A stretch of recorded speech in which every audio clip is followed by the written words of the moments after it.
Siapa bilang traktor cuma bisa buat di sawah dan ladang? Buktinya dipakai reli juga bisa nih. Meski melintasi jalanan bersalju, namun traktor ini mampu memecahkan rekor dunia dengan kecepatan hingga 130 km per jam. Wah, hebat banget kan? Apa sih yang bikin traktor besar ini bisa melaju kencang?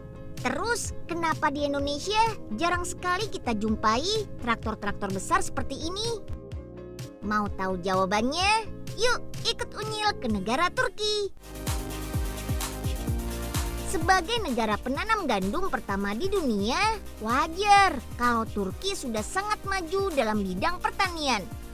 Para petani di negeri dua benua ini sudah menggunakan teknologi canggih untuk mengolah pertanian mereka. Salah satunya dengan traktor besar ini. Traktor beroda 4 dengan sistem 4 wheels ini bisa digunakan untuk apa saja. Seperti membajak tanah, menyiram ladang, memanen gandum, dan mengangkut hasil panen ke gudang penyimpanan. Ada satu pabrik besar yang memproduksi traktor roda 4 di negara ini. Namanya Hatta Traktor. Lokasinya ada di kawasan industri Tekirdağ, sekitar 2 jam perjalanan darat dari kota Istanbul. Pabrik yang berdiri sejak tahun 1973 ini setahun mampu memproduksi lebih dari 20.000 unit traktor dengan berbagai tipe. Yang terbaru adalah tipe T4100, traktor besar dengan kapasitas mesin 4.400 cc. Yuk kita lihat proses perakitannya. Perakitan traktor di pabrik seluas 12 hektar ini dimulai dengan memasang komponen transmisi pada sasis bagian belakang. Traktor T4100 ini menggunakan gearbox tipe kering dengan kopling ganda yang bisa dikendalikan melalui pedal kontrol. Transmisinya menggunakan teknologi Eropa dengan sistem sinkronisasi roda gigi 24 ke depan dan 24 ke belakang. Sehingga mekanisme pemindahan giginya pun halus dan aman untuk menghasilkan akselerasi optimal di lahan pertanian. Selanjutnya, sambung gearbox dengan mesin. Mesin yang digunakan adalah mesin diesel 4 silinder dengan kapasitas total 4.400 cc. Mesin dengan tingkat emisi standar Euro 3 ini mampu menghasilkan tenaga hingga 102 horsepower dan putaran maksimal 2.200 rpm. Wah, jadi ini nih yang bikin traktornya bisa dipakai ngebut. Meski berat traktornya hampir 4 ton, tapi kecepatan lajunya bisa sampai 130 km per jam. Berbeda dengan mobil biasa, traktor untuk pertanian mempunyai mekanisme PTO atau power take off, yaitu berupa poros yang menghubungkan mesin dengan implemen atau alat pertanian lain yang dibawanya. Poros PTO akan menyalurkan daya dari mesin, sehingga alat pertanian yang dipasang pada traktor bisa ikut bergerak dan bekerja sesuai fungsinya. Mesin traktor ini sudah dilengkapi sistem penyaring udara tipe kering dengan sistem pendingin turbocharger dan intercooler. Jadi dijamin tidak cepat panas dan tahan lama. Oke deh, sekarang kita pasang part atau komponen pendukung lainnya. 3 titik gandeng adalah 3 buah tuas yang fungsinya untuk menggandeng alat pertanian lain agar bisa bekerja sesuai fungsinya. Tipe T4100 ini, ruang kabinnya sudah menggunakan sistem HVAC yang sangat nyaman.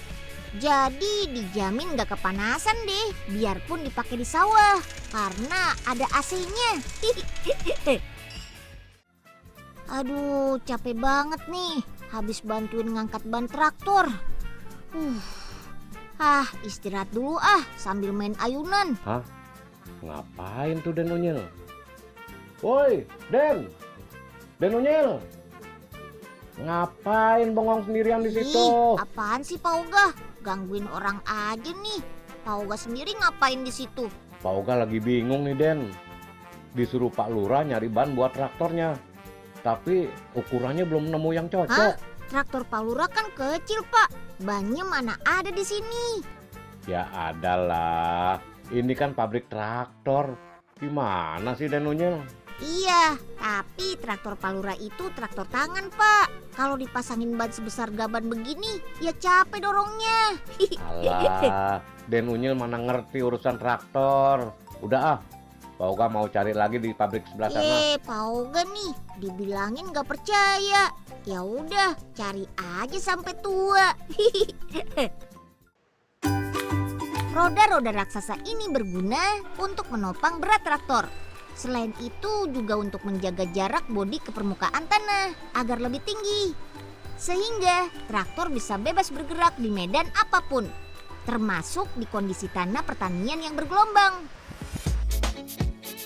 Di Eropa, traktor tipe T4100 dipasarkan dengan kisaran harga 32.000 euro atau sekitar 500 juta rupiah. Alamak, pantas saja petani di Indonesia jarang ada yang punya traktor jenis ini. Harganya sama kayak mobil Mercy sih. Setiap petani gandum di Turki bahkan bisa mengolah lahan gandum mereka sendiri dengan luasan rata-rata 10 hektar. Jika ladang gandum seluas ini diolah secara manual tanpa bantuan traktor, wih, bisa ngap-ngapan tuh. Berbeda dengan di Indonesia, berdasarkan data dari Kementerian Pertanian, setiap petani di Indonesia rata-rata hanya mampu menggarap sawah dengan luasan 0,3 sampai 0,4 hektar saja. Karena pengerjaannya masih dilakukan secara manual atau menggunakan jenis traktor mini dan traktor tangan. Wah, kapan ya para petani di Indonesia bisa punya traktor seperti itu? Dengan traktor, produksi pertanian pastinya akan lebih hemat tenaga, hemat waktu, dan bisa jadi hemat biaya.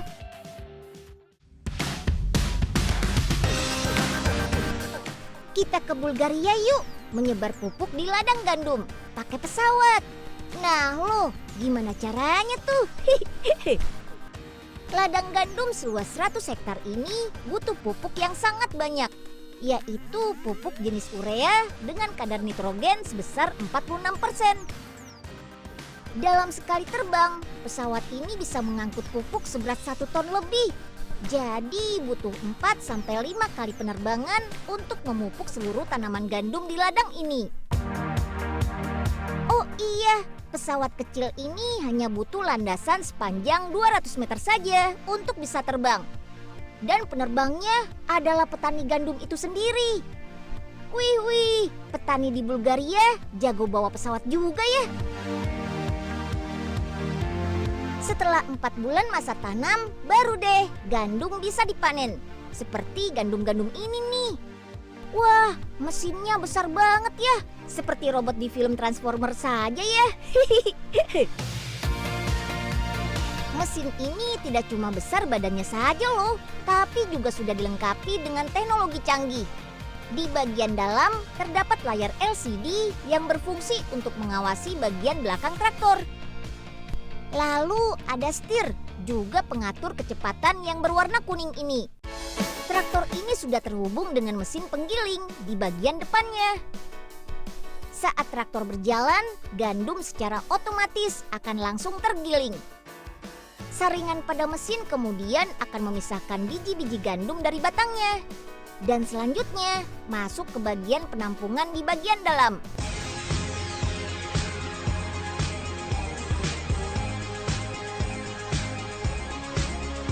Kalau penampungan di traktor ini sudah penuh, gandum akan dipindahkan ke bak penampung yang lebih besar.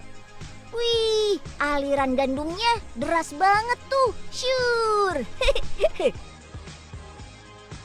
Minuman dari gandum ini memang sangat populer buat anak-anak Bulgaria. Mereka suka karena rasanya segar dan menyehatkan. Namanya boza. Boza adalah minuman khas dari daerah Balkan yang sudah ada sejak zaman dulu. Meskipun ada jenis boza yang difermentasi menjadi alkohol, tapi boza yang ini adalah jenis minuman tradisional untuk kesehatan. Gandum yang digunakan untuk membuat boza adalah gandum utuh atau sering disebut whole grain.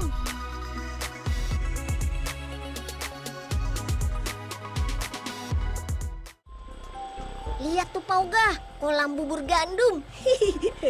Gandum cair ini harus diaduk selama 25 menit biar benar-benar tercampur rata dengan pemanisnya. Oh, terus kalau udah rata udah bisa dicobain. Ya elah Pak Ogah, sebentar-sebentar pengen nyicipin aja. Tunggu sampai jadi dong Pak. Maklum Den, namanya juga penasaran sama minuman rasa padi. Gandum maksudnya. Oh iya, di pabrik ini yang terletak di Sofia, ibu kota Bulgaria ini, botol untuk minuman Boza dibuat sendiri loh. Tujuannya agar kebersihan produk tetap terjaga. Plastik bahan botol dialirkan dengan ban berjalan. Kemudian saat tiba di mesin pencetak, plastik akan ditiup dengan udara panas.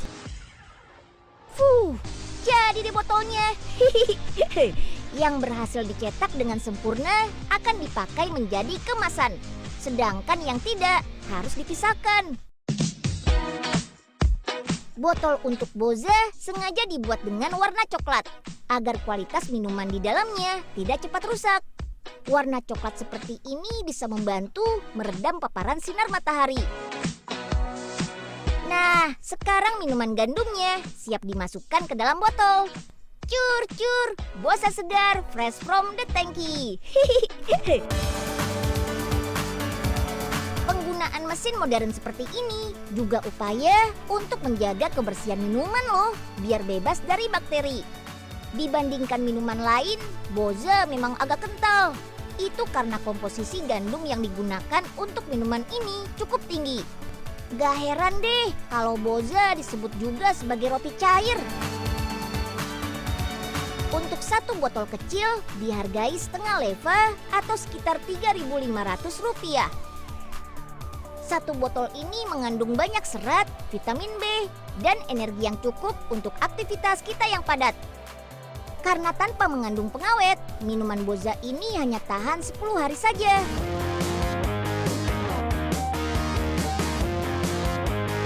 Di Bulgaria, Boza biasa diminum saat sarapan. Perpaduan asam manis dan segar bikin siapa saja suka, mulai dari anak-anak hingga orang dewasa. Apalagi kalau disajikan dingin, lebih nikmat. Ayo deh, ikut Unyil jalan-jalan ke Istanbul bagian Asia. Ada satu toko roti yang membuat dan menjual beraneka jenis ekmek atau roti khas Turki, namanya Yücel Ekmek. Di tempat ini, adonan roti dibuat dengan mencampurkan tepung terigu, air, sedikit garam, dan juga serbuk ragi. Setelah diaduk sampai kalis, bagi adonan dan cetak menjadi bulatan-bulatan kecil seperti ini. Wih, keren banget kan alatnya? Kayak main pinball. Susun adonan di atas meja dan dibentuk sesuai jenis roti yang akan dibuat. Yap, ada banyak jenis roti dengan bentuk yang berbeda-beda. Susun adonan yang sudah dicetak pada lembaran kain. Fungsi lembaran kain ini untuk menjaga adonan agar tetap lembab dan hangat, sehingga lebih cepat mengembang saat didiamkan selama 1 hari. Oke deh, sekarang waktunya memanggang. Susun adonan berjejer di atas papan kayu, lalu masukkan ke dalam oven tradisional ini. Besar banget kan ovennya? Wah, bisa dipakai untuk memanggang puluhan roti sekaligus nih. Saking besarnya oven, sampai-sampai butuh papan kayu panjang ini untuk memasukkan dan mengambil kembali roti yang sudah matang. Virini atau panggangan roti tradisional ini masih menggunakan dinding bata dan kayu sebagai bahan bakarnya. Karena panas yang dihasilkan oleh kayu bakar dan dinding bata lebih optimal untuk mematangkan roti secara merata. Nah, ini dia roti yang sudah matang, fresh from the oven.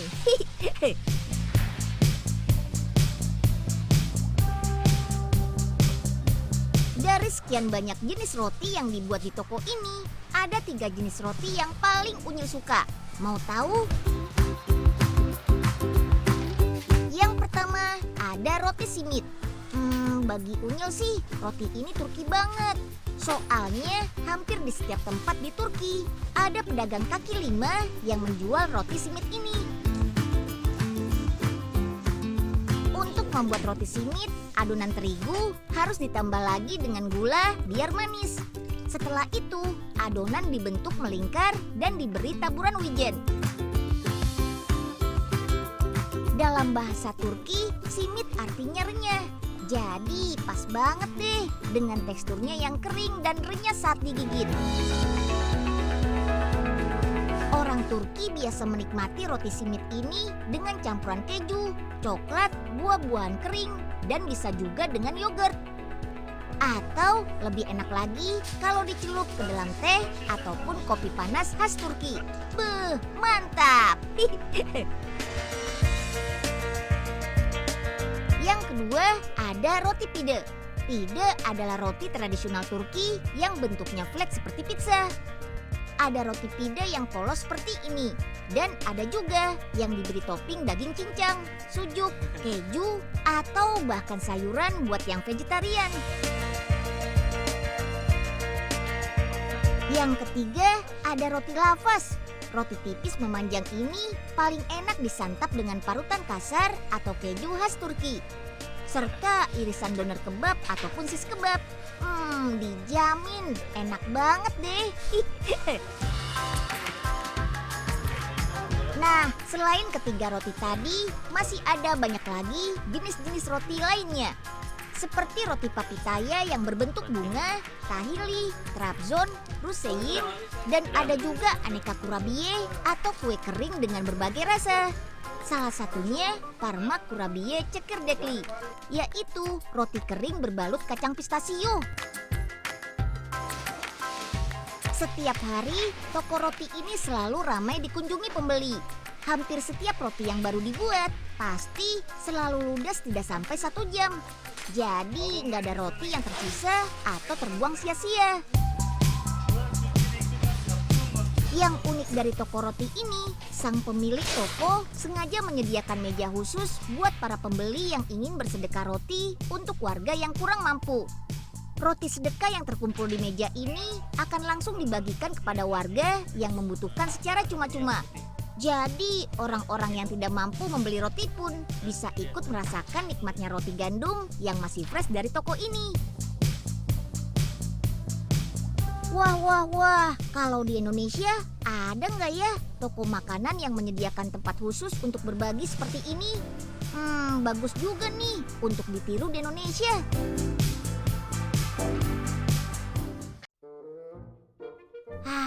Alhamdulillah, kenyang banget habis makan simit 2.